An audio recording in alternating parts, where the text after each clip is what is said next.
going on, world? This is GDot of MMAJones.com. Recording a soundbite / video today, recapping the main event of UFC 189, Mendes vs McGregor. Holy shit. This whole card was a motherfucking beast. The Rory McDonald Robbie Lawler fight is being talked about as like the fight of the decade and shit, and I can definitely understand the case made for that. I mean, this fight was fucking... This fight needs a whole book written about it just in and of itself. I mean, it was a classic. But I'm actually gonna make a video specifically for that fight. But this fight between Mendes and McGregor, even with Mendes taking a fight on 2 weeks' notice, it still delivered as promised. Although there are a few questions that were answered, but there are a lot more questions that are being raised because of this fight. Now, I know there's a lot of people out there, you know, talking a whole bunch of bullshit, talking about they think the fight was fixed, and Herb Dean calling early stoppage, and a whole lot of other shit. Now, I just want to say, I want to preface this. I always preface when I talk about fights by saying that I'm not biased here. I like Conor McGregor and I like Chad Mendes. I called Chad Mendes to win this fight. For some reason, I believed him when he said that he trains all year round and he eats all the right shit, and you know, his cardio was... I knew his cardio wasn't going to be as if he went through a full training camp, but I didn't think he would gas out being a wrestler in 2 fucking minutes, or less than 2 minutes. Actually, he started to look gassed earlier than that. But this fight was still fucking action-packed and amazing, and we got to see something spectacular in Conor McGregor getting taken down and taking some legit damage from a top featherweight, which we got to see that tested. Now, it wasn't a full capacity Chad Mendes, but at the same time, Conor McGregor still withstood punishment. And one of the things that we got proven last night is how legit Conor McGregor's chin is. It is fucking legit. So when he goes into that fight with Aldo, even though Aldo is a different animal altogether, we now know that Conor McGregor can take punishment from top featherweights, period. He took them elbows on the ground as well as took some solid shots standing up. So, you know, the people saying, oh, well, Conor hasn't really been tested. He hasn't taken that one shot that, you know, that makes him question himself. He did. He took a couple of them last night, and he withstood them, and he got back to the feet and got back grinding like the bell had just rung, the opening bell had just rung.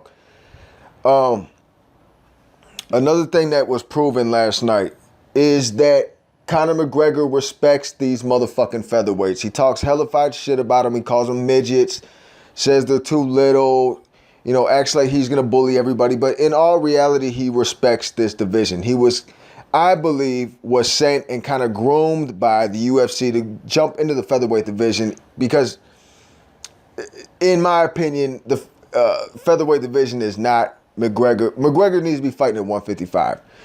UFC sent him in there, threw him into the featherweight division to shake things up because it wasn't really marketable. That's why some of the talking points that you heard Conor McGregor saying in the media, talking about, you know, the championship fights are prelims at best and all this and that, is because that's the kind of verbiage that was used to him by the fucking corporate wigs at UFC. But now that McGregor is in the featherweight division and holds gold there, it's going to be hard for him to go anywhere. And he has proven to be, he's brought a lot of attention to the division, and it's helping to get exposure for fighters like Aldo and Mendes and some of the guys that aren't really on the mic that tough. But regardless of the fact, Conor McGregor last night proved that he is cream of the crop. He is top. He's the top of the featherweight division. He's top in the UFC. Just by the punishment he withstood. One of the questions that, you know, was constantly being asked and talked about was how well he would be able to stand against a wrestler. Now, his ground game did not look the prettiest.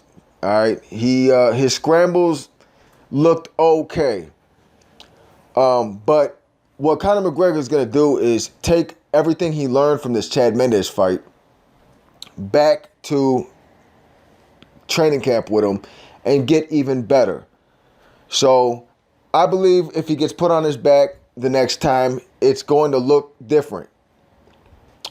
Chad Mendes is going to take what he learned from this fight and go back to the drawing board. In that, I don't know how many more fights you're going to take on 2 weeks' notice. I wouldn't do it anymore.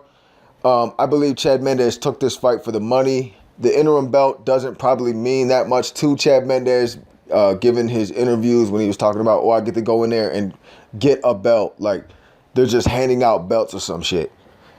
Chad Mendes is also going to probably fight Frankie Edgar, and the winner of that will face the winner of McGregor Aldo. I would love to see a full training camp Chad Mendes going there against a full training camp for Chad Mendes, Conor McGregor. I think both of those guys, I think the fight last night is only a precursor to a fully trained, fully prepared fight between these two guys, and I would love to see it. I want to see a rematch. Of course, I want to see the Aldo McGregor fight first, but we'll see. Another thing that last night's fight proved was that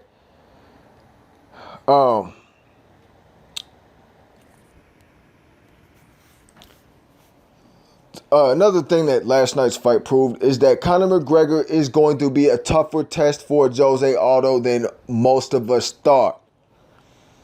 A lot of people thought that Jose Aldo was going to fucking run through Conor McGregor like it's nothing. Conor McGregor does have ability to scramble. He's mostly one-dimensional, but he's starting to become well-rounded. And you got to think, like, he is only 26. Like, he's still getting his start. He's 6 fights in now. As far as the UFC goes, like on a big stage, he's 6 fights in. He's got more fights to go. Conor McGregor is going to get better. People think for some reason, that fighters don't have the ability to get better as their careers progress. Bullshit. Look at Lawler last night. Goddammit, that motherfucker. He gets younger every year and more wiser. So.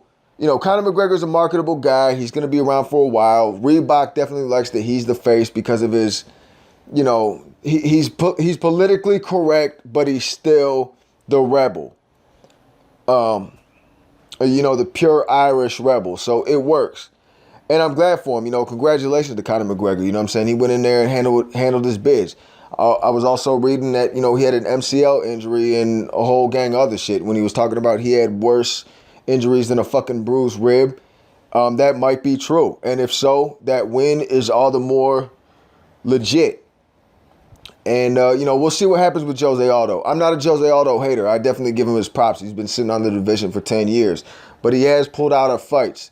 And you pull out of enough, when it's time to fight, when it's a big fight and you pull out, that's the righteous one that makes you look at the rest of the times you pulled out and say, So, and especially Jose Aldo having been took into deep waters by Chad Mendes and Conor McGregor disposing of Chad Mendes as early as he did, even though Chad Mendes obviously left his lungs in Sacramento.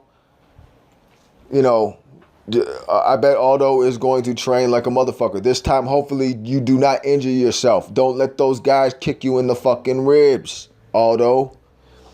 But with that said, last night's card was fucking amazing. If you missed it, fuck MMA. You missed a part of history, let alone MMA history. But like, subscribe, share, tell me what you think, comment. This is GDot signing off of MMAJones.com.